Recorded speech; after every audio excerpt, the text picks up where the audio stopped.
الاكس. انا قاعد اتكلم وكل شويه ما قاعد انزل المقطع. جاوبت على 4 اسئله ومن ضمنها نتائج هذه المقاطعه.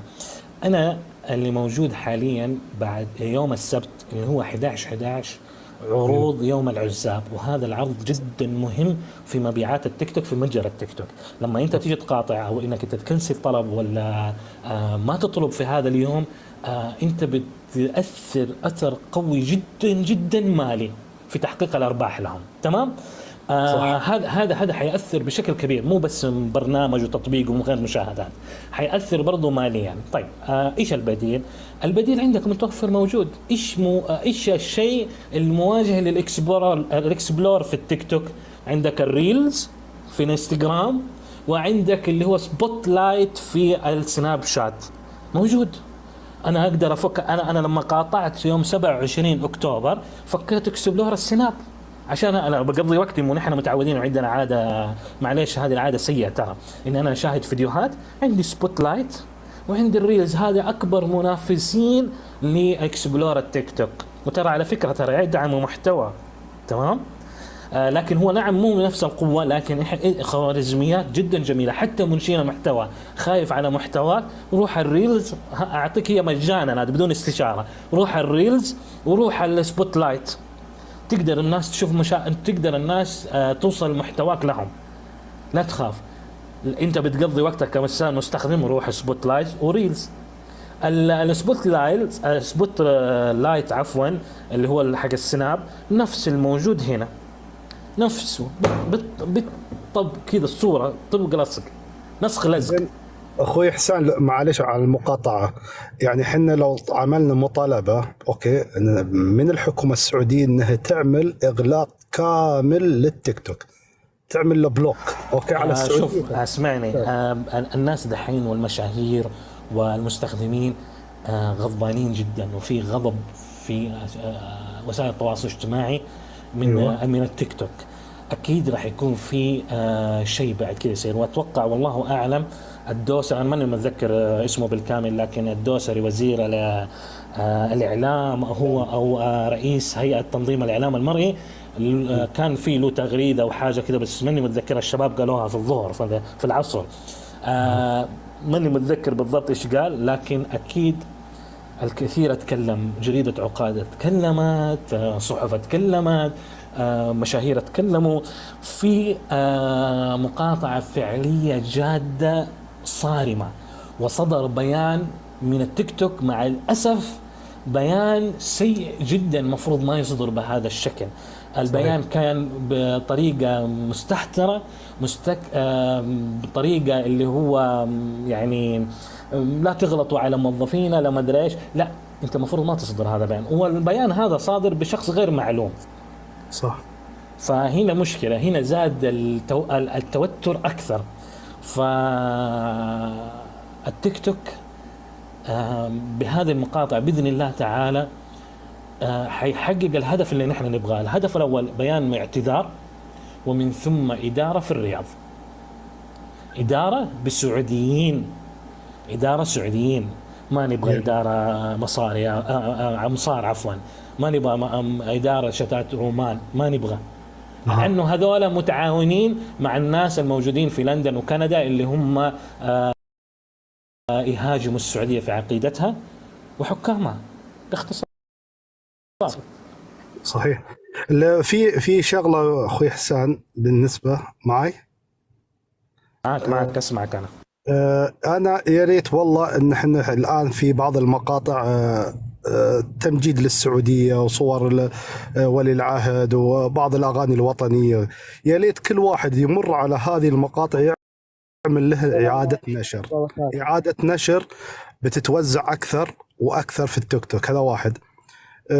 في شغله ثانيه، انا متابع لتقييم التيك توك. الحمد لله يعني شفنا في تحسن من 4.8 إلى 3.4 الآن، يعني نزل نزول فظيع، وهذا اللي احنا نستهدفه. طيب هذه من مقاطعة 27 بطريق. أكتوبر. نعم أي نعم. أحسنت. نعم. أيد على كلامك. المقاطع اللي موجودة في السعودية يعني تدعم تستمر دعمها، لأنه حيوصل الصوت. برضو النقطة الأخيرة اللي بقولها بالنسبة للمقطع اللي أنا نشرته، أتمنى يوصل، لأنه حيجاوب على أسئلة ناس ممكن ما هي عارفة، زي مثلا أبو أحمد قاعد يسأل في نتيجة، طيب مين قاعد يسوي، طيب ممكن يسألوا متى هذا المقاطعة. وفي ناس هنا بيسألوا أنتوا فاتحين بث، طيب ليش في مقاطعة ليش فاتحين بث؟ مقاطعة يوم 11 إلى 30. عن نفسي في طبعا نحن جربناه يوم 27 اكتوبر، لما تركنا كلنا او سوينا مقاطعه كلنا، لقينا في شو اسمه هذا، اخذين راحتهم اعدائنا، فهمتوا علينا. اي نعم. نحن بنحاول نقول اقل شيء لو موجودين لو شويه. إحسان النقطة تفضل. هذه عندي سؤال فيها. هم تفضل. ينادون بأنه انتصار لهم وهروب للوطنيين من المنصات، هل هذا صحيح؟ الخونة والمعارضين في هذا التطبيق الذي تم دعمه من الإدارة الفاسدة في التيك توك، ايش هل هو هذا معلش؟ انتصار؟ الخونة والمعارضين ينادون مقاطعتنا بأنه انتصار لهم وهروب مننا، لا طبعا. فهل هذا صحيح؟ لا ردك. طبعا. لا طبعا، بالعكس، نحن خروجنا بالنسبة لهم يعتبر دمار. بالنسبة لهم يعتبر لهم نقص في المكافآت والرواتب. ليش؟ لأنه صوتهم كيف يوصل وكيف يسمعوا الشعب؟ فهمت صح، علي؟ يعتبر لأنه سلاح هذا. هم ايش مستفيدين لما يكون حوالينهم عراقي مؤيدهم، ولا سوري مؤيدهم، ولا مصري مؤيدهم على شاكلتها؟ ايش يستفيدوا؟ ما يستفيدوا شيء. لكن لما يكون في سعودي يستفيد، ويتجاوب مع هو. ايش يستفيد لما يدخل القسط عنده واحد غير سعودي؟ صحيح. فبالعكس بالنسبة له صفعة.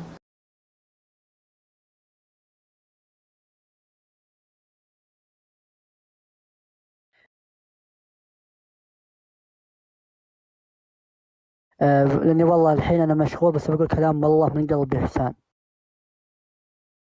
اشكرك على هذا اللي انت تسويه، والله قسم بيت الله نحتاج البثوث اللي زي كذا. الشيء الثاني، كثرة بثوث أمسية على الأمير محمد سلمان. أنا بكلم الناس، ترضي الله ولا رسوله؟ هل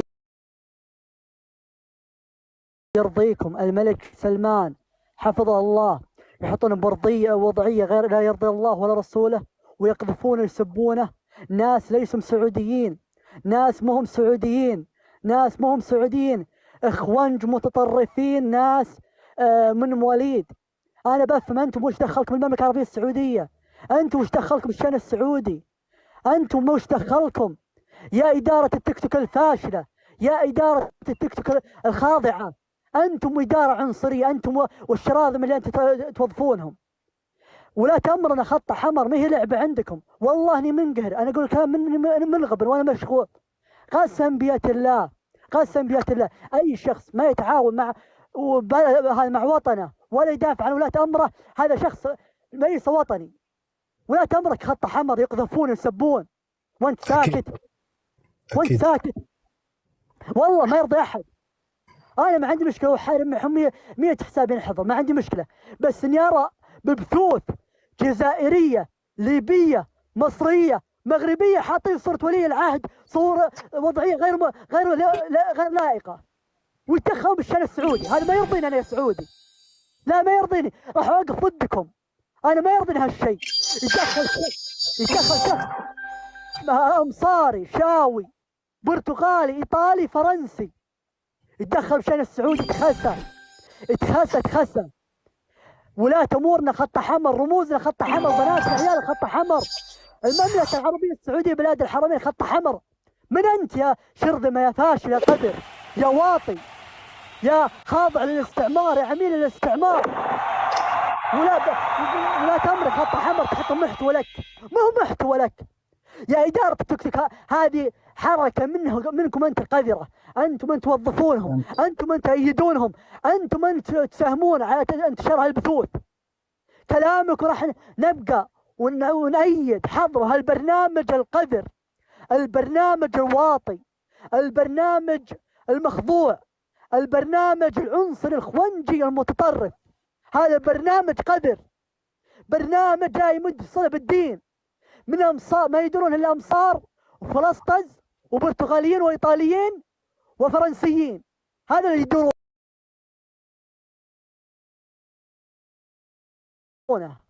ليسوا عرب، ليسوا مسلمين.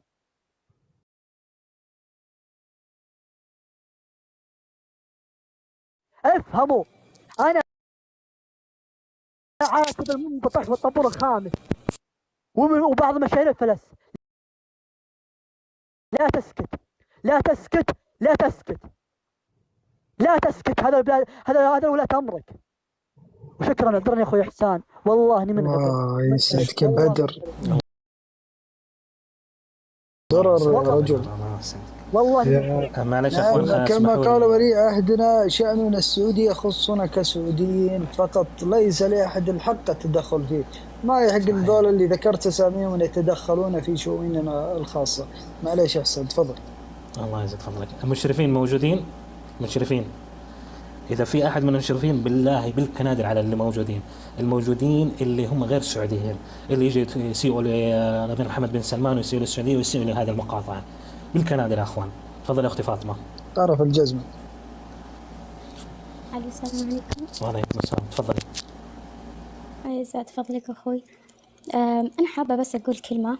يعني لو الحين الهجمة هذه اللي قاعدة تتوجه للسعودية، لو مثلا توجهت للدولة اللي احنا عارفينها، مو كان يعني صار الحين اللي هم يبغونه، مو أحسن من هذا اللي قاعد يصير؟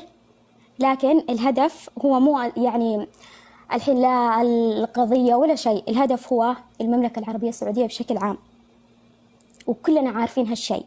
لكن كلمة واحدة أنا بقولها للموجودين يسمعون وحطوها هنا في عقلكم: ترى المملكة العربية السعودية ومواطنينها إحنا مو مواطنين ودولة، إحنا عائلة.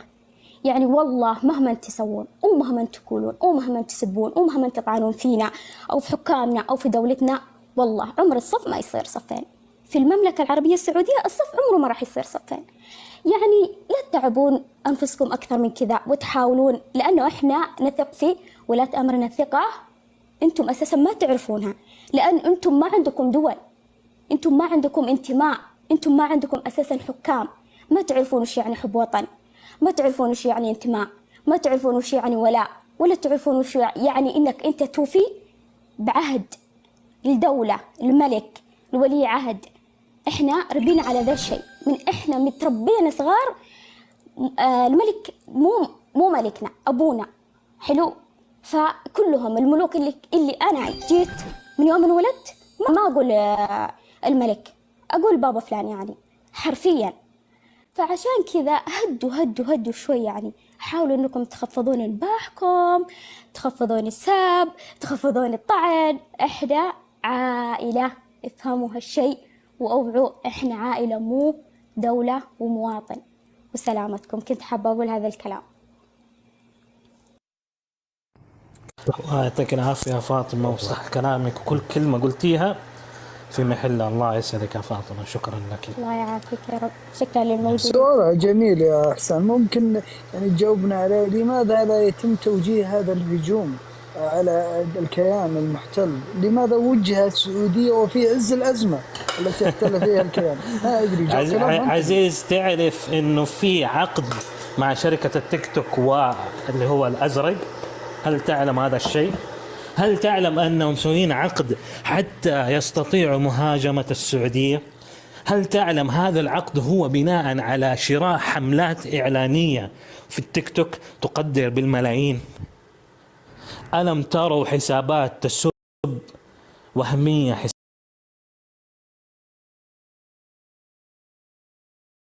حسابات وهمية تسب في ولي أمرنا وتسب في السعودية؟ هذه الكلمتين اللي فيها، معليش أنا ما راح أنطقها، هجيها: كاف سين تاء سعودية، ويجي يسوي لك هو مصري كاف سين تاء في مصر، يسوي لك نفسه سعودي.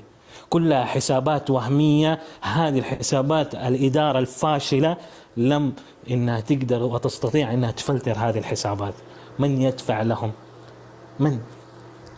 هذه هي باختصار يا عزيز. أنت نعم. بالنسبة يا أخوي إحسان، ما في توحيد صفوف، يعني في ناس تقيد. بدر المايك بعيد، وحد المايك، روح تفضل يا روح.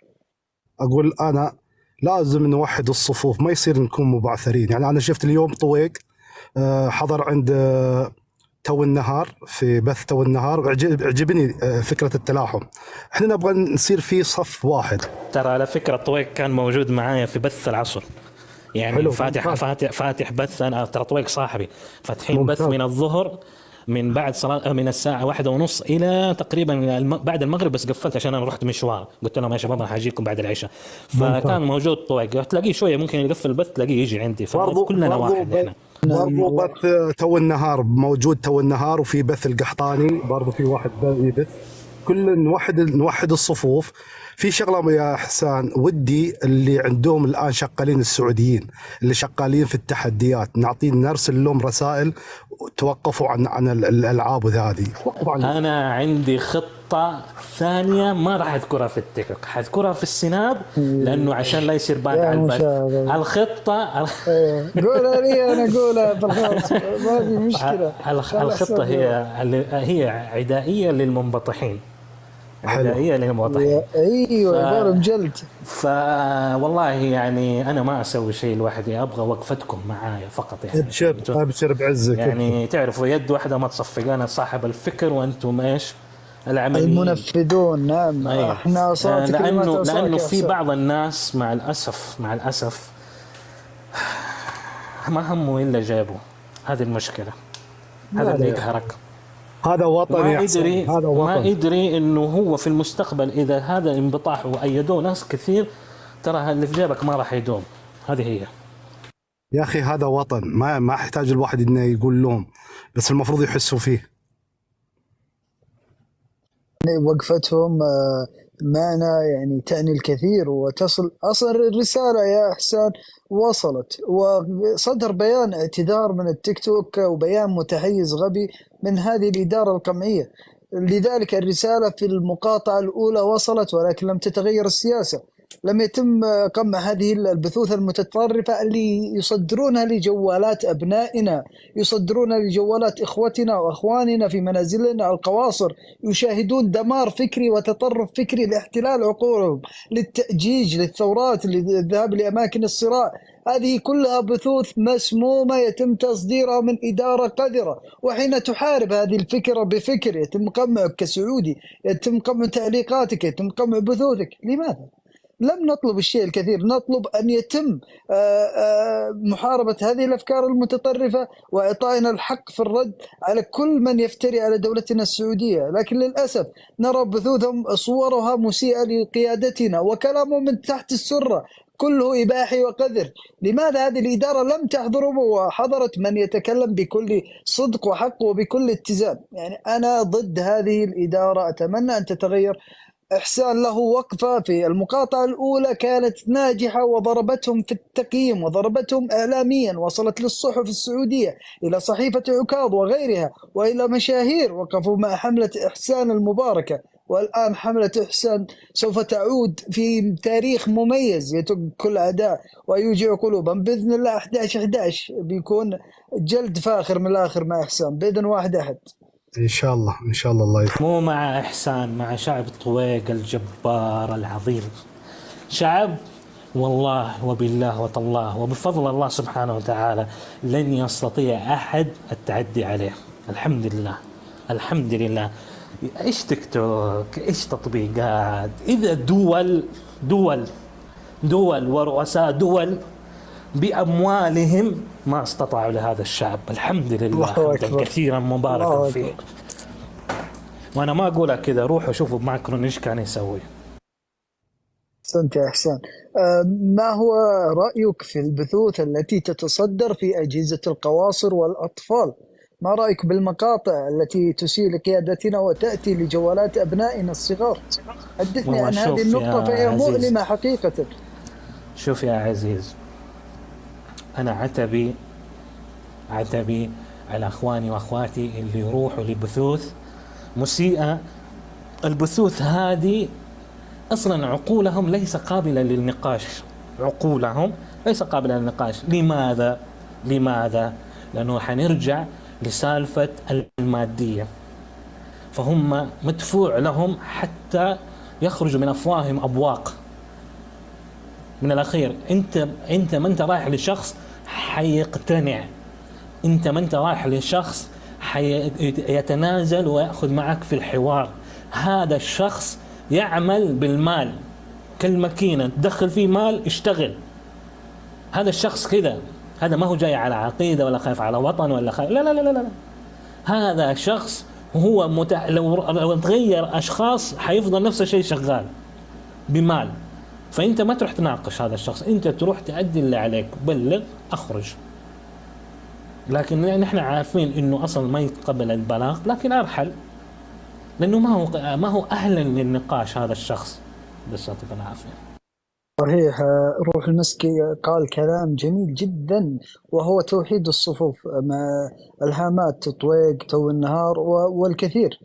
نعم، نحن يد واحدة وجميعنا، يعني حتى لو كانت بثوثنا كل واحد مستقل، إلا أننا ونتفق في هذه المقاطعة ونتفق في هذه الحملة. شوف كل واحد يا عزيز فاتح بث ويتكلم في نفس الموضوع. ترى طويق كان موجود لما قلنا 11 واتفقنا. ترى على فكرة هذه ضربة، لأنه لما يمشي الشخص في الإكسبلور يشوف بث، يمشي ثاني يشوف بث مثلا تو النهار، يمشي ثاني يشوف نفس البث طويق. أنا أتمنى إنهم يسووا سكرين شوت لهذه الصورة ويأخذوها. أنا برضو كمان اليوم قبل المغرب بعد المغرب نزلت في سنابي اللي هو كذا، سويت لهم تصميم للمقاطعة وموجودة في منصة إكس برضو باسمي كذا، أكتبوا إحسان حتلاقوها في حسابي.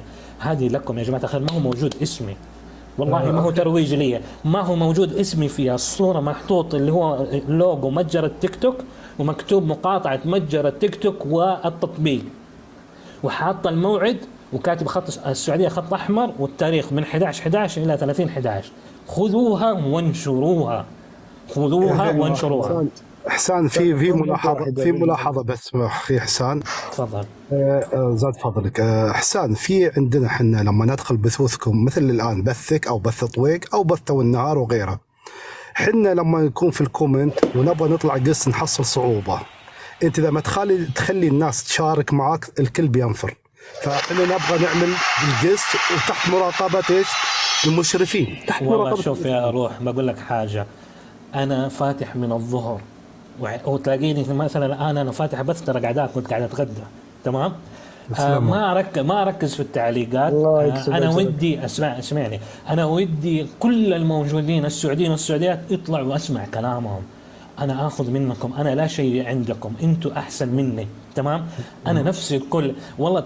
بس المشكلة إني أنا مثلا مشغول بتكلم. أنا لما أتكلم ترى ما طالع في الجوال إطلاقا، لا في أنا فاتح اللي في القسط ولا الأساسي. أنا أتكلم مثلا طالع في الكمبيوتر أكل ولا كذا، أنا هذه طريقتي، تمام؟ لكن اعذروني والله، كل نفسي الكل يطلع يتكلم، وأبشروا من عيوني أنا فاتح بث ولين يوم 11 لين الساعة 12 من يوم 11 فاتح بث بإذن الله تعالى، وأقبل الكل وأسمع وأبغاكم تتكلموا تدافعوا. أنا مو أنا اللي أتكلم، أنا أبغاكم أنتوا. مشرفينك فين يا إحسان؟ مشرفينك عشان يطلعوا العالم. أنا يهمني أسمع صوتكم تدافعوا، لأن أنا زي ما أنا قاعد أتكلم وأدافع أبغاكم أنتوا تخشوا تدافعوا وبس. ما في مشرفين عندك يا إحسان؟ مشرفين عشان هم اللي والله ما أدري، قاعد أقول أول في مشرفين ولا لا. موجود هامات تحت سياسي بيور طيب كويس. شباب عندك موجودين. خلاص شباب عندكم كنترول القسطات. الله يطول في عمرك إحسان. بإذن الله سنرى جهود مثمرة في هذه الحملة، سنرى حسابات قوية. الرد السعودي، هناك متاجر سعودية لديها حسابات، حساب صنع في السعودية في منصة إكس، جميعها مع هذه الحملة الطيبة.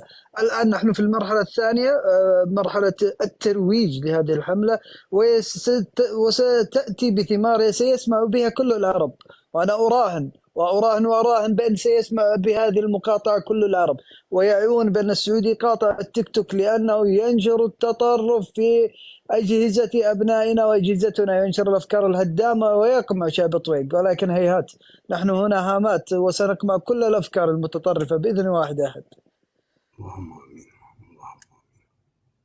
بإذن الله تعالى. روح المسك، حاب تضيف شيء عشان ناخذ قسطات؟ لا والله اذا خلاص اذا في احد بيطلع ننزل احنا ما بمشكله، الله بس يعطيك نعطي العافية. الفرصه للاخرين. ايوه انه يعطي للاخرين. الله يعطيك شكرا العافيه. شكرا يا احسان، وشكرا على للجميع. راسي على ربي راسي ان شاء الله حبيبي. يوفقكم ان شاء الله جميعا. امين اجمعين. الله يا يسلمك. أهلا مع وسهلا. السلامه. مع السلامه. تمام. فاطمه في شيء حابه تضيفيه؟ والله أنا عندي سؤال، يعني تفضلي. ودي لو أحصل عليه إجابة مثلا من أي أحد، سواء رجال أو مرأة، أي أحد. أنا أبغى سؤال واحد. الحين هم قاعدين يهايطون وانتو ما سويتوا وانتو ما أدري إيش وانتو، انت اللي قاعد تكتب هذا الكلام. أنا أبغاك تجاوبني أنت ودولتك، وش سويت؟ وش سويت؟ إحنا سوينا. أنا أقدر سوى مراقص أواجهك. وبارات. سوى مراقص وبارات. أيوة وش يا شيخ حسان؟ بالضبط. لا أنا تنهضر. أقدر أواجهك وأقول لك أنا خلال يومين قدرت إني أجمع أكثر من 400 مليون مساعدات لفلسطين. بس أنت وش سويت؟ أبغى أحد بس يجاوبني لا هذا شيء، الجواب. لم يعني يصنعوا بس شيء. ولا شيء ولا شيء ولا أبداً. شيء، فقط الدمار، فقط سفك الدماء، فقط التطرف ونشر الفوضى، التحزب، التشيع. هذا ما نشروه وهذا ما يريدون بس هذا نشره. هو. لكن نحن هنا ضد الأفكار المتطرفة، نحن نحارب كل الأفكار المسمومة التي يروجون لها. لا مكان لمتطرف بيننا يرى الاعتداء الانحلال.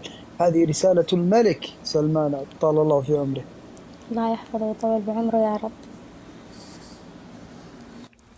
اعتذر المقاطعة فاطمة، السلام كمل عليكم. كلامك. وعليكم سياسي، السلام. حياك الله. اخباركم الله يبقيك. اخباركم سياسي أهلاً عندك وسهلاً. القستات. انا وقت ما اكون فاضي قد ما اقدر ارد، يعني فهمت علي؟ خلاص الكنترول عندك انت. ابشر والله بتحت ونعم الخدمة. فيك وفيه. ما عليكم زود. عاد رحب وودع رحب وودع. لا توصي حريص، لا توصي حريص. سيادي حدثنا عن الوعد 11/11.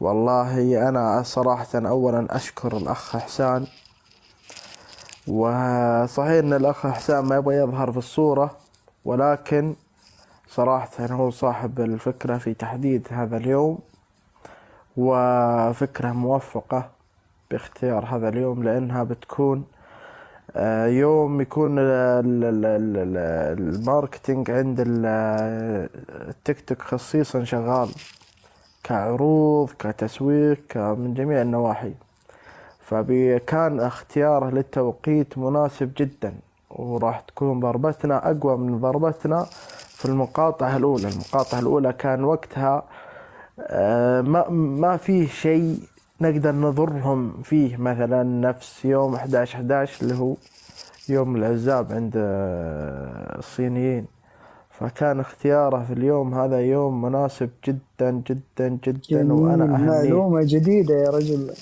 نعم تستبسل. أيوه. اي فاختياره لليوم اختيار جيد جدا، وانا صراحة اشكره. التكبيس يا اخوان بمن بث ماله تقريبا ساعة من يوم فتح. اقبل نتمنى قستات يا من بعدين. الجميع. الشكر الله لكم يعينك. والله. انتوا اللي تحفزونا، اقسم بالله. الله يطول الشكر عمرك. ما يوفيك حقك يا إحسان، حقيقة جهود جبارة جبارة جدا، ولا تفي بغرضك، لا تفي بحقك الشكر. يعني صراحة أنا شكرتك الظهر على وأشكرك راسي الحين. والله يا إلى عزيز. بكرة ما بوفيك الوقفة الصادقة لهذا الوطن. انا ما بشكرا، انا بوجودكم فقط. والله وجودكم موجودين يا حبيبي. هو اكبر أبشر. شكرا والله. هيا خذ قستات ومعاك عزيز. ابشر ابشر، لا توصي حريص. قول بسم الله ونبدأ بلومي. طبعا لا تقبل الا السعوديين والسعوديات. والله عاد البعض لا ما عليك، اللي يشوفه بزوط نعطيه كارت دعوة. ناخذ سلطان السبيعي. السلام عليكم. عليكم السلام ورحمة الله كيف وبركاته. الحال؟ طيبين الحمد لله يا هلا. ما شاء الله، أخبار تتالى، أخبار جميلة. والله الحمد. الأخبار استبسل. ما هي الأخبار الجميلة؟ بينزل برنامج جديد إن شاء الله، إدارة السعودية، يا رب. برنامج تيك توك وجميع مواقع التواصل الاجتماعي بتنزل كلها سعودية. والله نفخر بذلك، نفخر. أنا أتمنى إنشاء أجهزة شباب هاتف سعوديين سعودية، جوالات أكفاء. سعودية. سيارات سعودية، تطبيقات سعودية يزيد نعم شرفا نعم وفخرا. صحيح. تنزل وش اسمه برامج جديدة كلها سعودية، في السعودية إدارة سعودية 100%.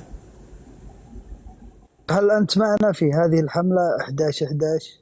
إن شاء الله مقاطعة معكم في الحملة. كفو أيوة كفو. نعم. سوف تطير. ما رأيك في حملة المقاطعة للتيك توك لنشر التطرف والقمع للشعب السعودي؟ أعد السؤال. في هذه الحملة 11/11 ضد التيك توك المتحيز أنا المتطرف. أشوفها صراحة قوية، ضربة قوية قاصمة ظهر الصين. المستهدف ليس الصين يا سلطان، المستهدف هي الإدارة المتحيزة. الإدارة نعم، الصينية. إدارة لهذا التطبيق المتحيز المتطرف. لا مو لماذا الصيني، ينشر مو موجه التطرف؟ للصين عفوا، اللي موجودين في الشرق الأوسط. إدارة التيك توك في الشرق الأوسط. أحسنت يا سلطان. نعم. نعم، معليش المقاطعة، تفضل. إن لازم نكسر ظهرهم بقوة، ولازم نكون الشعب طويق زي ما قال لنا ولي العهد. وش اسمه، يشد بنا الهمة. أنتم شعب طويق مثل الجبل، إذا تساوى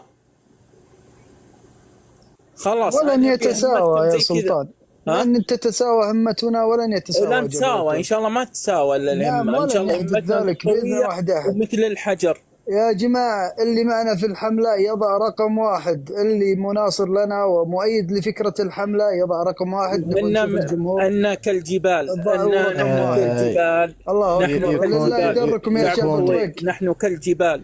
يكون علم السعودية الجميع أفضل. مع هذه الحملة يا سياسي يا سلطان، الجميع يؤيد فكرة المقاطعة لهذا التطبيق المتحيز والعنصري واللي يبث أفكار متطرفة. نعم يد واحدة، بيد واحد أحد. نعم، نفخر بكم جميعا، جميعكم بلا استثناء، جميع من في الكومنت أنتم إخوة لنا، ونفخر بكم وبوحدتكم وبمثلكم. نفخر بكل سعودي وسعودية على هذه أرض الوطن الطاهرة.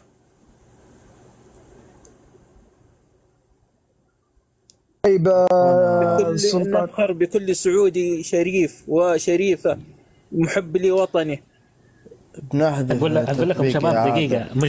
مشرفين اللي ما حط رقم 1 هذا صيدة عاد بلكوها. لا هذا مو لا لا سعودي. لا لا لا لا إحسان شوية. لا ما في، خلاص يا رجال صدناهم. خليك ذكي انت كمان.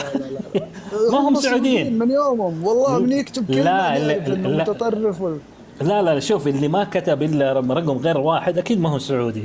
يشوفوا حسابي يتاكدوا. شفت كيف صدناكم؟ اشراف والله لا يطيح لا تطيحوا في يد احسان، والله مشكله. اي والله انت مشكله يا احسان، تبغى تطيرهم كلهم ليه يا اخي؟ اخونا سلطان السبيعي، باقي عندك شيء حاب تضيفه؟ معك. هي فيها عندي كلام برضو. ايوه خذ راحتك. حنا عندنا قصة لازم نتعاون ولا نكون متحيزين، ولا بد المشاهير والشعب السعودي وكل واحد في تخصصه لازم نقاطع هذا البرنامج، نبيه يذهب مع الريح. باذن الله سترون المواقف المشرفه من ابناء في الوطن. هبوب الريح نبيه خلاص يروح يهب في هبوب الريح. شفت يا سلطان إلى نهاية لا نهاية له. سبيعي شفت بإذن الله تعالى تلبي حاجة إن شاء الله. تدري لو 11/11 بإذن الله تحققت، تدري إنه شيء عظيم. قسمة ظهر قوية. سترون النتائج يا حسام إن شاء الله. تكون والله بتشوفون النتائج المشرفة إن شاء الله. والله يا أخوان شوفوا هدفي ومؤثرة. يعلم الله ما في قلبي. بإذن الله يصل صداها للصين. أنا هدفي عدم تحقيق المبيعات في 11/11. إحنا نبي نقدم رسالة إلى الشعب الصيني.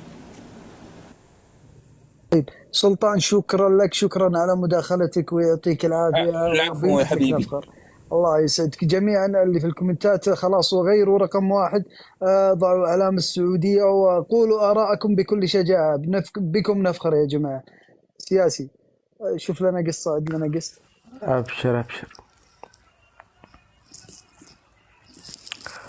وبعدين يا شباب انا احس انه ما يحتاج يعني نقول انها بتنجح او يمكن ما تنجح. هذا الشعب السعودي يعني دول حاربتهم بشيلة واحدة، دقينا خشوم ناس كثير. دقينا في المرة اللي راحت في المقاطعة الأولى. ايوه خلك العموم هنا يعرفون الشيلة هذه اذا اشتغلت تختلف اشياء كثير. عطنا يا طيب إذا هي طارفة عندك. لا والله، لكن الشيلة معروفة، اي حد يزعلنا نشغل على الشيلة. يا هلا بالمتقاعد. أهلا وسهلا. هلا ومرحبا وسام. أخوكم من اليمن، عادي يشارك معاكم في المقاطعة؟ عادي حياك خذ الله، راحتك. نفخر بك وبكل العرب يا عزيزي وسام. الله يسعدكم. وأنا عندي رسالتين، رسالة أوجهها لإخواني اليمنيين اللي يهاجموا المملكة: ابتعدوا عن الفتنة، لا تصدقوا للمدعومين من السياسات الخارجية أو التفرقة بيننا. حنا عرب مسلمين أخوان، مهما حدث بيننا بيجي اليوم اللي نتصالح ونتصافح وناكل من مائدة واحدة ونجتمع سوا ونضحك ونفرح سوا. مهما يكون اليمن والسعودية قلب في جسم واحد. أحسنت. والمداخلة الثانية يا وسام. والرسالة الثانية لأبناء الشعب السعودي: حافظوا على بلادكم، أنتم في نعمة وأنتم في خير، لن تعرفوا قيمتها إلا إذا خسرتوها. حافظوا عليها بلسانكم، بأسنانكم، بأجسادكم، بكلماتكم. للداعمين الذي من المملكة العربية السعودية، أكثر الداعمين في برنامج التيك توك من المملكة العربية السعودية، خلوكم حذرين. الآن أنتم مثل الذي يشيل السم بفلوسه ويزرعه في عقول الناس. ابتعدوا عن التيك توك هذا، دام انه يسوي لكم مشاكل، دام انه في تحيز وعنصرية ضدكم، فمن حقهم، وهذا الشيء في ايديكم. لا احد يرغمكم انكم تدفعوا فلوسكم من اجل شيء يحاربكم ويمس بسيادة بلادكم، ولن يمس باذن الله. الله بلادكم أكبر. عصية وباذن الله انها لا يمسها شر، ولكن وسام الحذر أنت واجب. مثال على الرجل العربي الشريف. نفتخر بعروبتك ونفتخر بمن هو مثلك من العرب. شكرا لك يا وسام على الله يسلمك. المداخلتان، ونتفق معك جملة وتفصيلا. ابتعدوا يا عرب عن الفتن. صحيح كلامك ولا فض فك. يلا مشكورين. يا هلا ومرحبا. ايوه يا اخوان، 11/11/11 هذا اللي هم حاطينه تاريخ علشان يكون تاريخ يوم جميل. العزاب عندهم ويحتفلون فيه كاحتفال. احنا اللي بنحتفل فيهم والله بإذن لن الله. نكل فيهم. مطلوب اسم الشيلة يا سياسي، بعد شوي بشغلها. فايش اسم الشيلة إذا تحضرك؟ ابشر خلني ببحث عنها انا محملها. أبد ثواني بس خذ ببحث عنها راحتك، وبعطيك طال اياها. عمرك. لا دام فيها بحث طلع نقص. ترى يا اخوان 11 أرحب. نوفمبر، يعني مثلا الان الساعه السلام 10. عليكم. وعليكم السلام. عليكم تفضل السلام يا أحسن. هلا. اول شيء الله يبيض وجوهكم جميعا. وجهك يا وجهك شيخ. ابيض. وشيء والله العظيم هذا اللي اتمناه انا من زمان، لان حقيقه احنا محاربين وولاة امرنا محاربين من الاسف. الناس اللي طال عمرك دائما ممدوده ايادي الدوله وممدوده ايادي الشعب لهم. انا من الناس اللي والله تعبت. كل ما رديت على واحد اللي يسيء لبلدنا او ولاة امورنا يعمل اللي حضر. الان حسابين راحت علي. التوك توك هذولا العرب اللي ماسكينه هم منحازين مع هذول اللي يحاربون ويتكلمون ويسبون السعوديين ولاة الامر. يا اخوان، لا قلنا مقاطعه، إذا قلنا احنا للاسف احنا ادخل انا اي بث القى السعودي يا اخي ايش العقل هذا جالس يدعم. لا تدعم احد يا اخي، لا تدعم احد. جالسين يتباكون ويتمسكنون عشان ياخذون فلوسك ويتكلمون عليك، بعدها يتكلمون عليك يسبونك ويلعنونك. يا اخوان لازم نتكاتف. من الان انا ايش المشكله من الان اني اوقف الدعم بس اتفرج؟ يعني تجي فيك انك بس تتفرج، هذا دمار لهم. حتى ما نبي نتفرج الصقر. لا انا خلاص اقول لك مقاطع بالحذف من انا اقول الجذور. لك مثال وانا اخوك، انا اقول لك مثال. لا انت نعم كلامك صحيح، انت ما اذا اختلف فتحت معك. بث، انت لا فتحت بث ودعمت، هذه مصيبه، هذه مصيبه. انت تشجع وتخليهم يتمادون على الكلام وعلى السب وعلى قله الحياء. الان هالخطوه اللي ماشيين بها بيض الله وجهكم خطوه جباره. احنا كلنا لازم نتكاتف. عندنا برنامج ممتاز سعودي، اداره سعوديه، برنامج جاكو. ليش لا لا كل واحد يطلع؟ دقيقة، الصقر دقيقة. أول شيء كيف نحن نتكاتف؟ تكاتفنا زي مثلا أنا عندي التغريدة اللي منزل فيها المقطع أتفاعلوا عليها عشان يظهر للناس، عشان غيرك يشوف. دقيقة معلش، دقيقة الله يرضى يا صقر، دقيقة.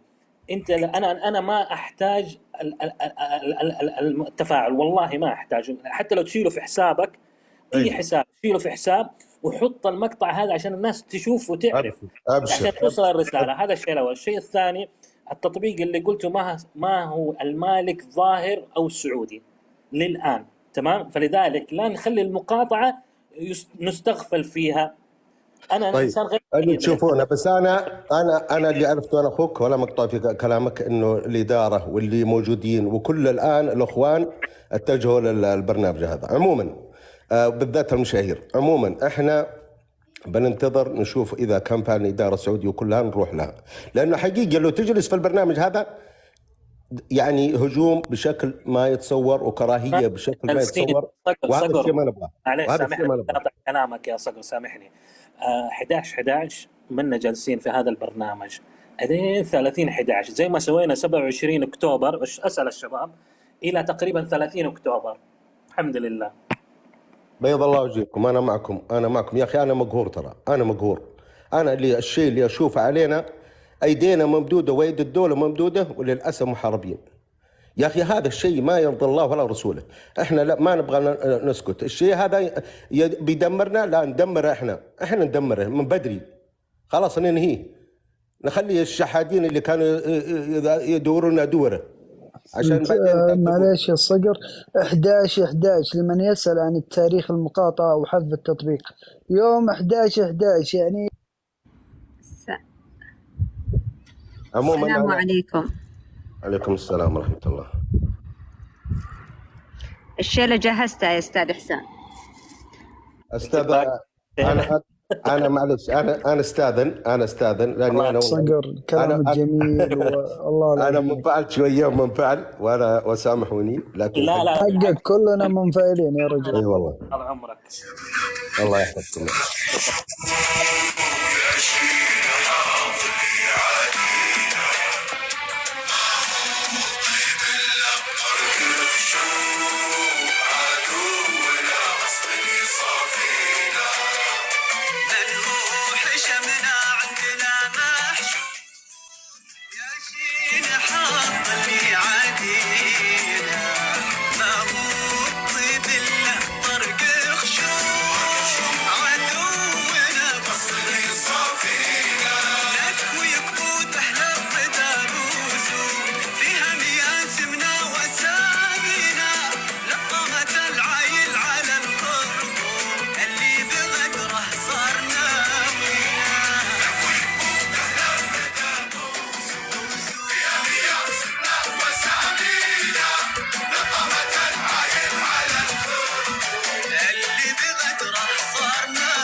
احنا يا استاذ احسان احنا مجموعة بنات وطالعين وكلنا نعلن المقاطعة ان شاء الله يوم 11/11، وهذا اهداء من البنات لكم في البث. بيض الله وجهك. وجهك ابيض. احنا وانا نزلت بنات رجال والله ودنا مسابقة. والله ما عليكم زود، وهذا اهداء من البنات لكم. الله يكرمكم ويحفظكم يا اخوان. احنا كلنا يدا بيد ضد اي هجمات ضد المملكة العربية السعودية. اي والله اي والله. طيب بقول لكم شيء بما ذكرتي جمعة. اليوم انا كنت مع الوالده لما قلت لكم حفتح بعد العشاء، سالت الوالده قلت لها سمعتي في المقاطعه؟ قالت لي ايوه. والله يا اخوان فرحت، والله فرحت انه وصلت للامهات مقاطعه التيك توك. طرت من الفرحه لهذا الشيء. طالما وصلت للامهات فالموضوع وصل واتساب. اي جروب الامهات هذا لا تسالنا فيه عاد. طيب تفضلي يا اميره بنت سلمان، تفضلي. السلام عليكم ورحمة الله وبركاته. عليكم السلام ورحمة الله. أنا راح أعلن مقاطعتي من تاريخ 9 إلى 30/11. أنا خلاص مليت منه، وصراحة أنا تفاجأت من سفير الإنسانية فايز المالكي اللي تفاعل معنا كثير. صراحة أشكره من ضمبرك يا أميرة فايز. وقعيد.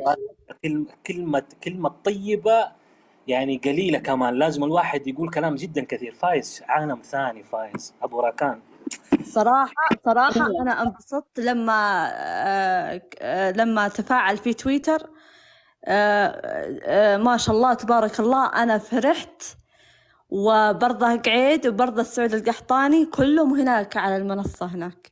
لكن على كلام فايز المالكي، اللي ما يحترمنا إلى المزبلة ما نحترمه، اللي ما يحترمنا ما نحترمه. أختي للتصحيح، سعود القحطاني ما طلع من التيك توك، أعلن أنه راح يبقى في التيك توك، وهذا والله أني تمنيت أنه يطلع منه لأنه الداعمين كثير. ذاك الإنسان أصلا ما شفته لابس ثوب، كله ملابس داخلية، فأتوقع عقليته يعني لن تعي ما هو مقاطعة 11/11. أنا أعتذر عن اللفظ وأعتذر عن الإساءة، لكن بعض المشاهير نحن من أعطاهم أكبر من حجمهم يا جماعة. المقاطعة ستتم وسيذيع صداها، وبإذن الله سترون أن غدا لناظره لقريب. طيب عليه مسموع يا أخوان؟ الآن أحسن؟ الآن ممتاز، صوتي مسموع؟ طيب اللهم صل على سيدنا محمد. الحملة ختمتها هي وأصحابها. طيب دقيقة معلش سامحوني، خلينا أكمل الموضوع. بالنسبة المقاطعة اللي حاصلة قاعد يصير في استغلال لتطبيق آخر. يعني أنا بحط ناظركم بما إني أنا مطلع على أشياء أنتم ممكن مو مطلعين عليها. الآن بيصير ضرر للتطبيق. التطبيق الآخر اللي هو أصلا يبغى ينافس بأي طريقة، يبغى يستفيد. طيب ما عندنا مشكلة نحن، بس بناء على إيش؟ مفروض يكون سعودي، ما هو واضح المالك السعودي. طيب بالنسبة للناس اللي هم قاعدين كانوا يبثوا هنا، ويوم 27 ما شفناهم اتكلموا ولا سولفوا ولا شيء، فجأة راح لك هناك فتح بث وأنا مع وطني. طيب فينك من أول ما تدافع؟ شايف المعارضين، مو المعارضين هذول نسميهم خونة الأوطان، لهم شهور من رمضان ولا عمرك نزلت مقطع ولا تكلمت عنهم ولا شيء. كله فتح، تضغط الزر تضغط على الأحمر وتقعد تشتغل لايف وتقعد كيكي كوكو كوكو كوكو. الآن ليش طالع في تطبيقات أخرى وقاعد تبث وتقول وطني؟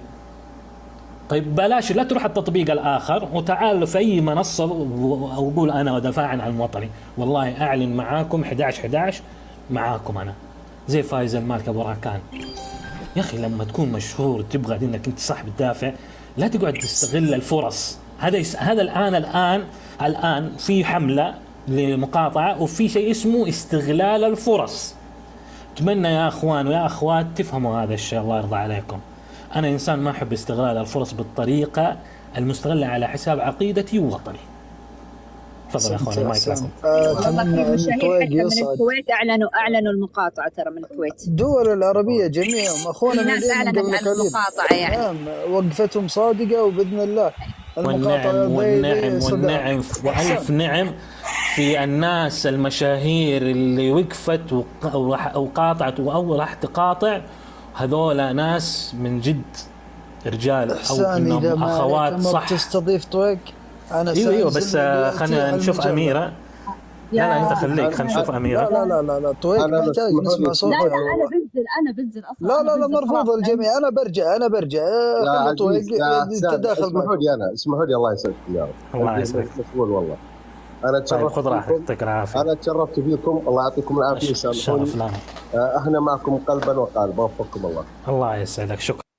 العفو، الله يحفظك. يا يا اهلا وسهلا. وأنا بعد بترخص منك يا إحسان، وشكرا على طرح الموضوع. وأنا أنا عن نسبتي أنا راح أحذف التيك توك من الآن خلاص. أنا الله بروح إلى يوفقك إن شاء الله، وأتمنى رسالتنا توصل، وركزوا في 11 لأنه بالنسبة لهم مبيعات. لك من عندي أقاطع من 9 الآن، لا من 9 11 لا. الله يعطيك العافية حبيبي، الله يعطيك العافية. يلا يعطيك العافية. المعذرة قبلت بالغلط، بس عندنا بالدور بالله عليك بنزلك واطلب قسط. تمام أنا أنزله. طويق وينك يا طويق؟ ارحب يا حوارات. السلام عليكم. مرحبا يا حوارات. وعليكم السلام. بدخل حوارات ارسلت العكاش. طويق انا اعترض لازم نقاطع طويق. حنا عاد لا الاسم يأهل اني اقاطع، ولا الطرح يأهل اني اقاطع، ولا الصوت يأهل اني اقاطع، كلها محبوبة ما شاء الله تبارك الله. طويق اليوم زعلان في الحيل في بثه، بس ما ندري وش السبب الزعل. ليش؟ شكلها مروة ما جت. البث حقه مرة زعلان ومعصب، بس والله ما ادري وش كانت السالفة، وعلى طول اتقفل البث. انحضر. لا جاك حضر يا طويق. ما نرضى يا طويق تزعل. لسه طويق قاعد يجمع خواطره. ايه والله يبغى ينفلت عليه. السلام. هلا. لا ما انحضر البث، بس انا على طول لما بلاغ اعتقد. ايوه قاعد اجلد في واحد يا شيخ اسمه الدكتور مرعب. شكله ليبي. لا والله عراقي من الذين. بذيء يا اخي، مره بذيء. ولقيت ايوه صح. جاء على فكره في واحد كان اسمه روح المسك اذا موجود اهو. شوف طويق موجود، كنت قاعد تقول طويق هناك وانت هنا لو نصير واحد اهو. طويق رجع. كومنتات يقولون لك يا استاذ طويق السبب مروه. يلا عاد مروه هي السبب.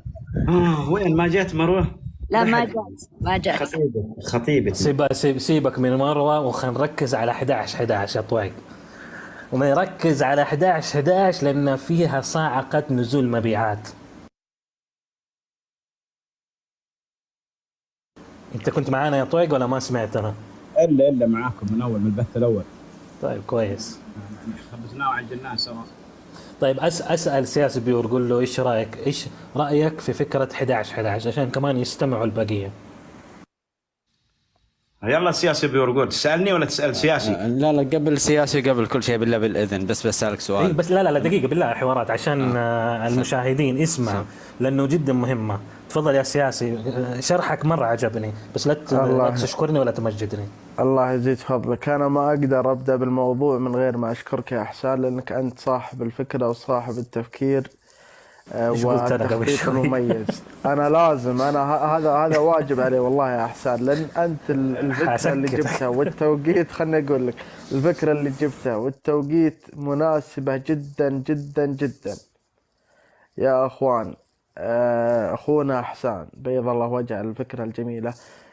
تاريخ 11/11 عند الصينيين يمثل يوم العزاب، فهم في يوم العزاب محتفلين مثل البلاك فرايداي والأشياء هذه، عندهم احتفالية ومنزلين تخفيضات. تمام، فبيكون التخفيضات في يوم 11/11، فحن إذا قاطعنا في هذا الوقت بنضربهم في مقتل، بنضربهم في شيء هم يحبونه اللي هي الفلوس.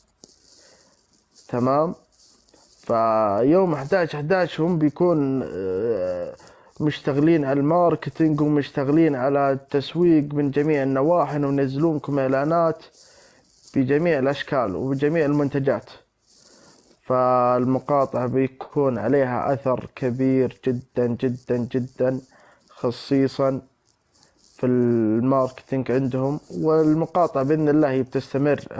للمعلومية المقاطعة من تاريخ 11/11 إلى 30/11 للتوضيح فقط. وبس هذا اللي عندي. اللي عنده شيء حاب يضيفه يتفضل. عندي رسالة للمدعو اللي تحت أو شيء. الله يعطيك العافية يا إحسان.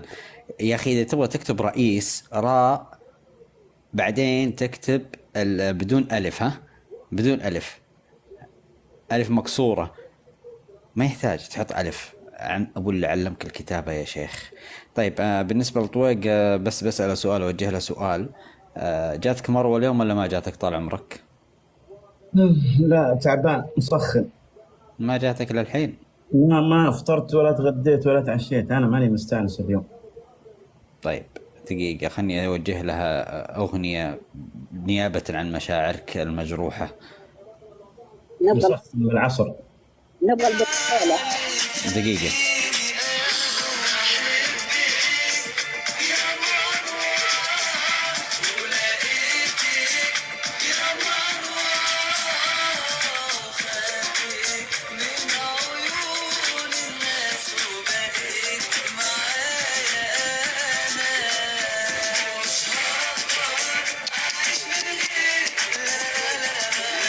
مروة يا مروة.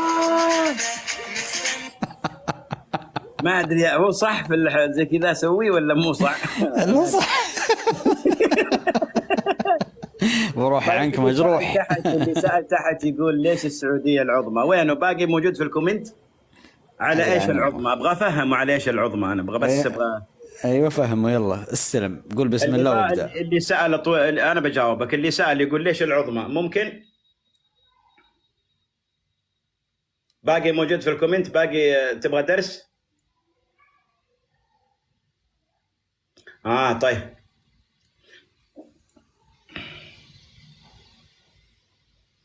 يا اخوان في جلد عندكم؟ جلد انتم حابين تقولونه ولا حابين ادخل بوستات؟ لا ما في جلد، خلينا نركز على 11/11 يا اخوان. الله يسعدكم يا جماعة. 11/11 اللي قالها إحسان تاريخ جميل صراحة، ومتوافقة ترى مع القمة العربية الإسلامية برضو يوم السبت 11/11. احنا مع ولاة أمرنا ومع ولي أمرنا الملك سلمان، ومع أميرنا المحبوب الأمير محمد بن سلمان الله يطول بعمره. عشان كذا السعودية العظمى. فهمتي اللي سألتني في الكومنت؟ مجرد قالوا يا دول عظمى يا دول تعالوا، جو على طول. كل الدول العالمية والعربية عندنا موجودة في الرياض. لكن ترى أنت لو ناديت أحد ما حد أعطاك وجه. أنا أعرف من يعطيك وجه. بيعطيك وجه واحد من ليبيا أدلج دماغه سرواله سلف، ما هم حاسب حق الذرة، ويجي يدهر معاك سواليف السعودية السعودية السعودية السعودية. عشان كذا عظمى. فهمت؟ هذه عشان كذا احنا عظمى. وعظمى بشعبها اللي انت تشوفهم الآن، اللي انت ما تمتلك هذا الشعب العظيم سواء سيدات أو سادة. شوف كيف مجتمعين تحت سقف واحد وأميرهم ما يدري عنهم ويحبون ويموتون فيه. هي عاد قول بفلوس يا انت، بس ما عندك، لأنه انت عارف ايش صار معك ذا الحين. تطلق ثاني أكسيد النيتروجين من الخلف الآن لأنه انقهرت. صح؟ تحك راسك. الجدار اللي قدامك كم مقاسه؟ 3x4. المقاطعة مهمة جدا. هو احنا كذا ولا كذا مقاطعين البث ومقاطعين التيك توك خلاص. لكن التاريخ كان جميل اقتراحه من أخ حسام في البث الأول. 11/11 يوم العزاب الصيني، وعندهم رفاهية وتجار. طبعا متجر التيك توك ندقق عليه، لا أحد يدخل عليه. طبعا احنا حاذفين البرنامج، ما عندنا مشكلة، هذا بنحذف معه. برضو الاجتماع القمة برضو ترى في يوم مهم عند الهنود الزرق. هذا اليوم عندهم مهم. وبرضو عند السيدة الأولى. اللي سألني عن السعودية العظمى سلم لي على السيدة الأولى و10,000 8,200. سلم لي عليهم أحلى سلام، أحلى تحية لأحلى جدعان. وقول لهم ترى واحدة من المكتب انخطبت خلاص. يعني تبغوا أغنية محمد عبده اليوم ولا تبغوا طلال مداح؟ باقي يسبون. تبغوا طلال مداح ولا محمد عبده؟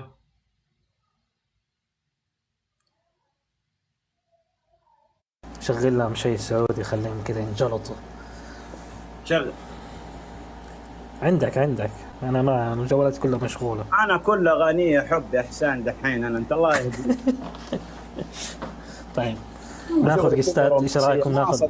ما صدقت اتعرف على الرومانسيه، ما صدقت. خلينا ناخذ قستات. قبل القستات ودي اشغل قبلت واحد شيء. والله دقيقه معليش قبلت واحد. عكاشة. مشكلة. السلام عليكم. يا هلا والله. تفضل امرني استاذ حسن. وعليكم السلام. تفضل انت اللي امرني. هلا امرني استاذ طويق. عكاشة. هلا عكاش. هلا استاذ طويق. اليوم قابلت مره الصبح. وينك ما كنت موجود؟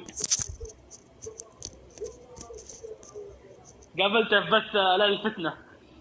كلكم عرفتوها عروستي. إنا لله والله. قابلنا هناك قاعد فتني هناك. يا واد الدول العربية عرفوها خلاص. ما يصير كذا يا جماعة، وين القوامة وين الغيرة؟ احترموا غيابي. لا ما عليك، قلت له انا هشتيك عند استاذ طويق، كيف تدخلين بس عند رجال وهم هو موجود؟ ما من شيء الحريم هذه. الله يسعدكم يا شيخ، الله يسعدكم. تغارون على خطيبتي. شفت يا حسان اني احسن منك؟ كل الناس يغارون على خطيبتي. حياك الله يا عكاش. تفضل. استاذ حسام. نعم استاذ حسام، بالنسبه للمقاطعه طريقه المقاطعه حط في البرنامج نهائيا ولا ايش الطريقه؟ هو اول حاجه مقاطعه العروض والاشياء اللي في متجر التيك توك، اول حاجه، لانه هذا مالي تاثيره عظيم جدا جدا. هذا وجه. ثم اللي هو بعد كده التطبيق. حلو. اي احد اشترى يسترجع، اي احد اشترى يسترجع. تكفى الحق يا حسان. والله يا في ألم قوي. ها حسان الحق علي دقيقة، كبرني. دقيقة كبرني كيف؟ اضغط على اسمي كذا، سوي تكبير. اسمك؟ ايوه. وبعدين؟ ما عليك، خليني اكبر في الشاشة بس. ايوه كذا. ايوه. لا سكر يا بوريكم حاجة. سم دقيقة بالله، انا كيف اوريكم الان الكاميرا؟ كيف اسوي ذحين؟ اعطيني اذن كاميرا. اذا الكاميرا من عندك انت مو من عندك. لا عندك، اضغط على اسمي تلقى الكاميرا مقفل عليها. يلا ها اديتك اذن. طيب يا استاذ حسام، سؤال على السريع، اللي عنده فلوس في الرصيد شوف دعاية جاكو، اصبر يا اخي دقيقة، شوف دعاية جاكو الان. ايوه شفتها، لا تروج لهم يا طويق. لا بس اقول لك حلوة الدعاية، عجبتني. ايوه حقت الشطرطون، عرفتها. ايوه. انا عاجبني المشكله التطبيق مروج له انه السعودي، انا ما شفت المالك. ليش؟ والله يقولوا سعودي عاد ما ادري. ما في. فين المالك يا طويق؟ اين طيب. مالك هذا التطبيق؟ ليه ما يظهر؟ ما ادري والله. في شيء بتعرضه ولا خلاص؟ ايوه. يلا تفضل. دقيقة بالله يا اخي، دقيقة يا اخي انت يا اخي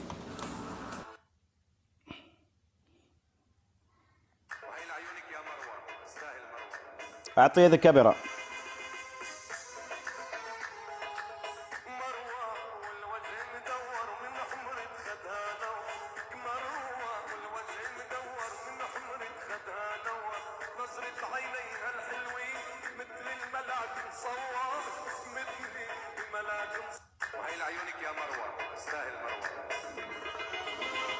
طبعا مروة هذه ما يدري احد وش السالفة حقتها يا جماعة. مروة هذه موظفة في المكتب اللي يهاجمنا كل يوم، اللي يستلمون شفتات. مروة هذه اقتنعت فيني من كثر ما تجي عندي أنا وحسان، حبتني وجاء كذا حاجة في قلبي كذا من بعيد كذا، قلت ومن بعدها صاروا يحبوني وحبهم ويجون وراي مباشرة المكتب هذا، طالبوني بأغاني. دليل قطعي إن ما نقوله صحيح، وأنهم مكتب مداومين شفتات وجالسين كل واحد معاه لابتوب ومعاه 40 إيميل وشغال يسبسب الكومنتات اللي تشوفونها.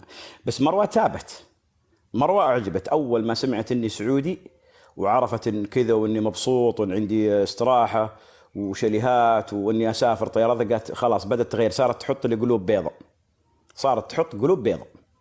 انبسطت مرة يعني، والله صدق يا أستاذ نوال وحشتنا مرة والله. وين هي؟ شوف حتى المجتمع السعودي تقبلك بسرعة. شفت المجتمع السعودي كيف تقبلك بسرعة ما شاء الله، صرتي بنتهم، مع اني ما ادري بنت ولا شنب، بس المهم صرتي بنتهم. يا طويق طلعونا شيء عندي شيء سد يقول خلاص بامكانك تخليني مربع صغير. طويق سؤال بسيط بس. تفضل. هل تتوقع مروة تدخن مالبورو احمر؟ والله اللي ما ادري، بس احس ان فيها هذه دقيقة، احس هذه دقيقة بدحين اسمعك اياها، احس هذه. بس عادي ترى انا انسان متقبل للحياة، انا متقبل للحياة. دقيقة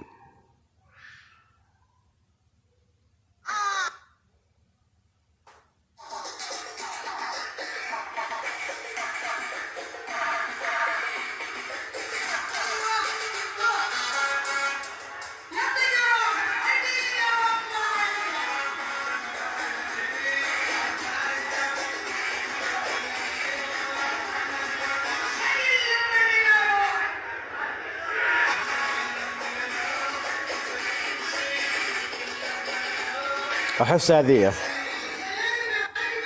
بس عادي، متقبل يا اخي، الحياه فيها فرص.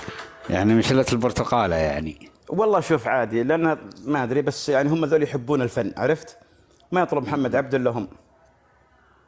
طيب انا عندي اهداء للشعب السعودي، تسمحوا لي؟ تفضل. بما ان الاهلي تو لقم هدف. بالله لقم هدف؟ والله لقم هدف، وهدف احترافي بعد. مبسوط يعني؟ انا مالي شغل، انا متفرج، انا على المدرج اتفرج. يلا هذا شكلك اتحادي. لا حد يترك ثاني العالم يا رجل. خلنا نشغل هذه، يلا.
سعوديون يا فخر العرب، سعوديون تاريخ ونسب، هذه أولها. ختمها بوشو؟ قالوا وشو؟ سعوديون إيش؟ تاريخ وانتماء. أنت في النهاية مرتبط بتاريخك، وعظماء يا أبناء المملكة العربية السعودية وبنات المملكة العربية السعودية. النقطة الثانية اللي قبل شيء يقول أنتم مسلمون. إيه نعم إحنا مسلمون. أول شيء الناس سالمين شرنا من لساننا ويدينا، عكسك. مسلمون مؤمنون بالله واحد لا إله إلا الله وحده لا شريك له، مسلمون مقيمين لصلواتنا وأركان ديننا بالكامل قائمين فيها ولله الحمد والمنة. مسلمون الحمد لله رب العالمين. هذه فتوى أتحمل روح مسلمون الحمد لله رب العالمين، ما عمرنا خرجنا على ولي أمرنا أو أثرنا قلاقل في داخل بلادنا. مسلمون واقفين الآن مع دولتنا وقفة صف رجل واحد في ظهر خادم الحرمين الشريفين وولي عهده، نقول له سر بنا، تبغانا نشق البحر شقيناه، ما عندنا مشكلة، لأن ما نطلع عن أمر الله سبحانه وتعالى والنبي صلى الله عليه وسلم. من أطاعني فقد أطاع أميري، ومن عصاني فقد عصى أميري، ولنا بيعة في أعناقنا لولاة أمرنا. ما هم مثلكم ثوريون، ما هم مثلكم ندور على هدم الدول وندور على هتك الأعراض. أنتم عندكم مشكلة، رجالكم عندما نتحدث معهم أول ما يروح على الأخوات، لأنه إيش هو عنده نقص، عشان كذا يجي يتكلم في العرض. إحنا ما نتكلم في العرض، بس اللي يجي مس عرضنا مو نمس عرضه، مسعر جدته السابعة وهي في قبرها. آسف على الإطالة، تفضل يا طويق. لا هو ما هو مسألة ما هو متربي، هذا جاته حالة نفسية وهو صغير. هو متعودين على العنف الأسري، العنف اللي يعني هم أطفال ما كان من المفترض أنهم يشوفون هذه المناظر وهم صغار، كانوا يشوفون مناظر عجيبة غريبة يا جماعة. فوالله يا دكتور مرعب واللي معاك الشلة اللي جالسين في البث حقكم، يعني إذا أنتم متعرضين، شفت السباك يتأخر بعد ما بابا يروح يداوم، يجي السباك يجي مثلا تعرف الغاز يخرب على طول، فأنت تتعرض لمناظر يا طفلي العزيز ما كنت يعني من المفترض أنك ما تتعرض لها. هذه حقوق الطفل، لأن حقوق الطفل عندكم ضايعة أصلا، حقوق الرجل ضايعة، معه رجال، فما بالك عاد الطفل. فواضحة يا وطنجي، واضحة صح يا واضحة صح. فالغاز يخلص بشكل يومي عندهم فعلا، المكيفات بشكل يومي تخرب، الكهرباء بشكل يومي. فتعرفون لازم مهندسين، واحد رايح واحد جاي، واحد رايح واحد جاي. وطبعا هو كان يعني كان يسمع الأغنية ذي، يعني كان يسمعها دقيقة خلنا نجيبها، فكان يسمعها. طبعا لازم تعرفون يا جماعة، انت حنين يا حوارات، انت حنين، لازم لازم يعني تعلمهم انه هذا أدلجه. أنا لو فلت لساني يا طويق والله العظيم أقسم بالله ما في أقدر مني، أقسم بالله. أنا عشان كذا ماسك نفسي. لا لازم تعلموا إنه يوم كان طفل لازم نفهمه إن إحنا كنا فاهمينه، لازم إن كنا فاهمين. كان يشغلوا كان يسمع الأغنية دي بس ما يدري فين هو كان يسمع هذه الأغنية. هذا دكتور مرعب كان يسمع الأغنية دي بس ما يدري فين. لحم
كنت تسمع الأغاني دي، بس أنا حبيت أرجعك للماضي. أنا عارف إنك دحين أنت في مرحلة علاج، قاعد أعالجك أنا دحين.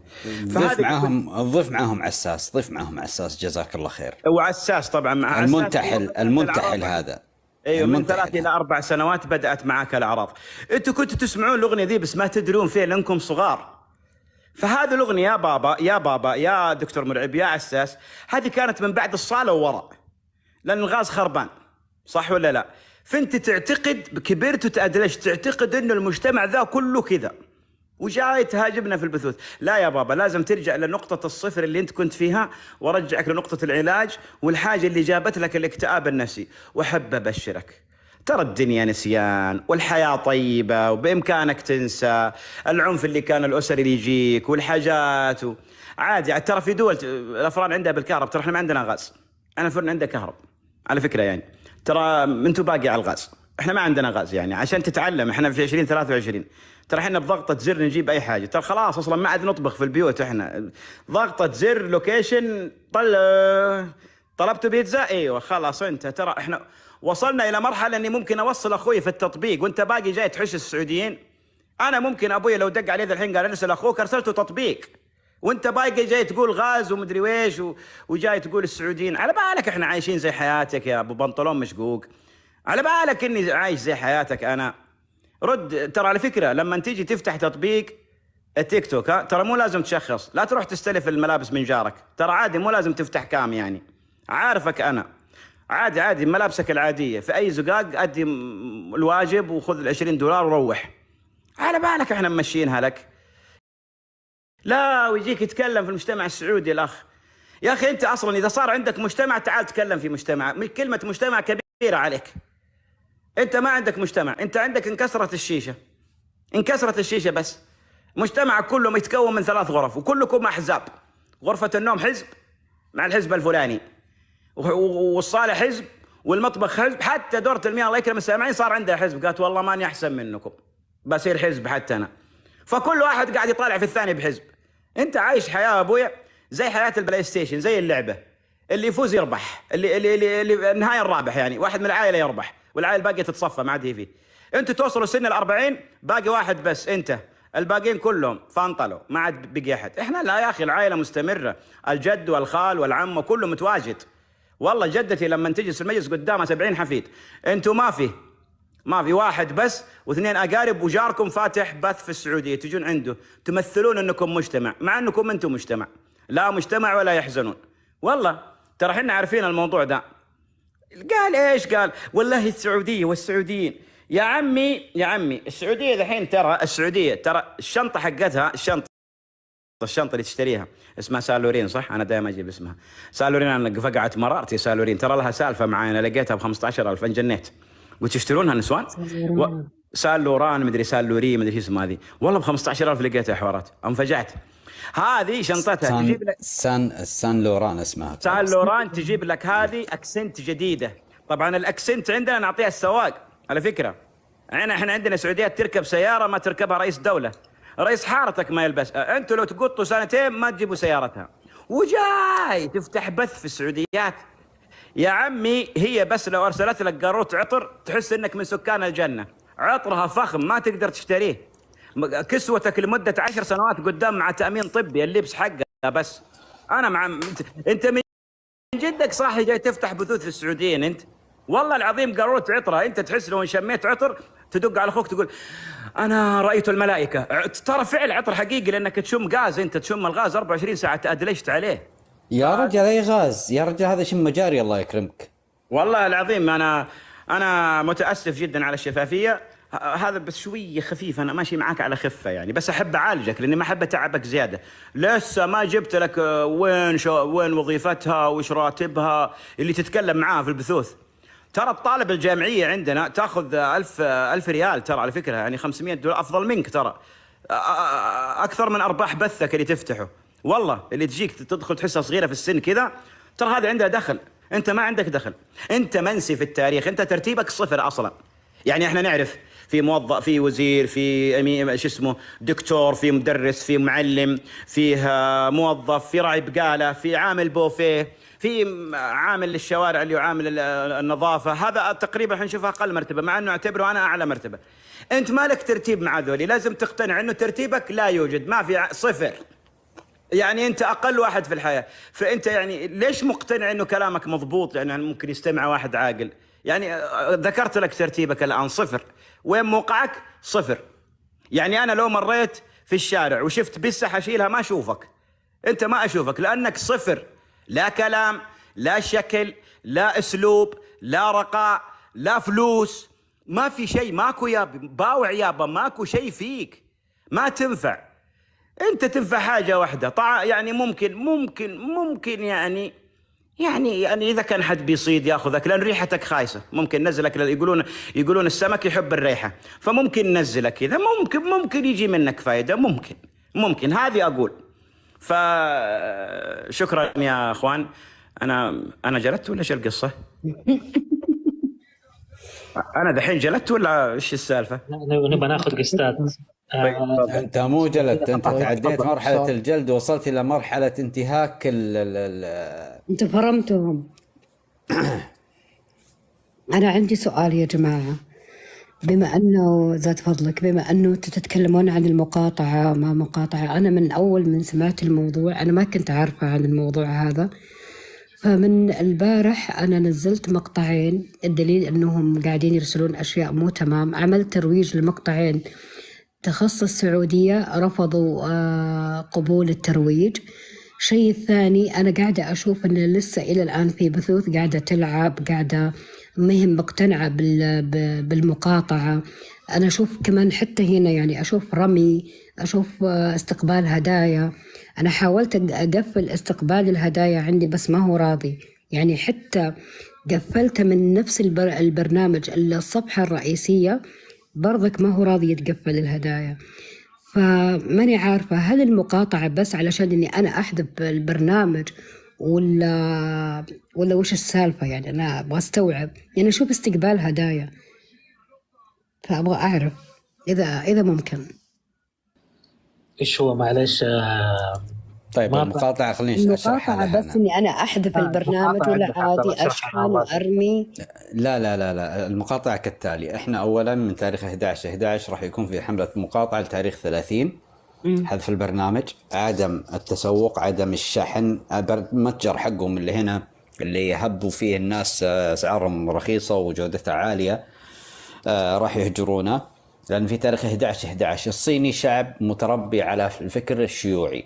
واحد، الانكم عنده مهم جدا صاحب البرنامج، فبمجرد ما يضرب الشعب السعودي في مقتل ألا وهو في الإيرادات المالية، مع استمرار الهاشتاج المرفوع في منصة إكس، مع انسحاب كثير من الشركات وانسحاب كثير من المؤثرين وانسحاب كثير حتى رابط الدور المحترفين يلو، أيوة شفته. أي قررت إلغاء العقد وعدم التعامل مع هذه الشركة حتى يتم تعديل سياسات البرنامج.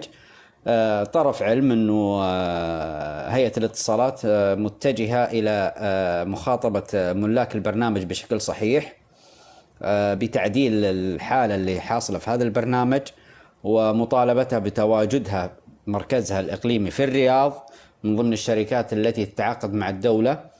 لازم يكون لها مركز في الرياض، ولا بد أن يكون سيرفراتها في المملكة العربية السعودية. بهذه الحالة سوف يتم تعديل الأوضاع بشكل كامل. أتوقع أنه في مهلة 60 يوم راح تصدر. أتوقع أنه الأمر راح يكون أكبر مما تتخيلين، لأنه وصل الوضع إلى أصحاب نتكلم على الخبراء والمفكرين السياسيين من السويد، من المملكة المتحدة بريطانيا، من الولايات المتحدة الأمريكية، من ألمانيا انضموا أيضا لنا في الحملة، كثير من الدول الخليجية أبنائها المحبون للمملكة العربية السعودية متجهين معنا في نفس السياق. الباقي المؤدلجين ما علينا منهم، اللي يقول والله رزقه في البرنامج. ما في برنامج يعطيك رزق في الدنيا هذه نهائيا. نعم. الرزق الصحيح على أرض الواقع، انفض رجلك وانزل اشتغل مثل الرجال. نعم. أما الدعم والكنزات اللي تيجي هنا في هالبرامج ما منها أي فائدة نهائيا. أنا والله ما أستفيد منها، لذلك لا أحد يقدم لي ولا شيء من الدعم لو سمحتوا. أصلا نصها تروح للبرنامج، ما يبغى لها، لأنه البرنامج أساسا أصدر في سياسته الأخيرة عشان تستلم فلوسك لابد أنك ترفع جواز سفرك. فتخيل أنك ترفع هويتك الوطنية أو جواز سفرك في برنامج زي هذا، تخيلوا. أي هذا لأمن، لأسباب أمنية يعني هذا اللي أنا أشوفه. فهذه هي من النهاية. بالنسبة لدكتور مرعب، بما أنه جاء دكتور مرعب، بما أنك تهاجم السعوديات، أنا ودي أسألك، هل أختك موجودة في فندق شريفة ولا خلصت الشفت حقها اليوم؟ طويق. مين دكتور؟ دقيقة. طويق. واحد ليبي من لا عراقي. يلا ولد الرقاصة موجود دكتور مرعب يا طويق. يا شباب سيبوه خلينا نركز في البث. سيبوه أتوا ميوت يا مشرفين. عندنا هدف نحن بنحققه في البث اللي هو مقاطعة. النقطة الثانية أن أساسا المقاطعة استشهد بها الكاتب العنزي، نسيت اسمه، قراه اليوم أخوي طويق. قال المقاطعة ما هي وليدة اللحظة، انطلقت في تاريخ من 13 يوم. طبعا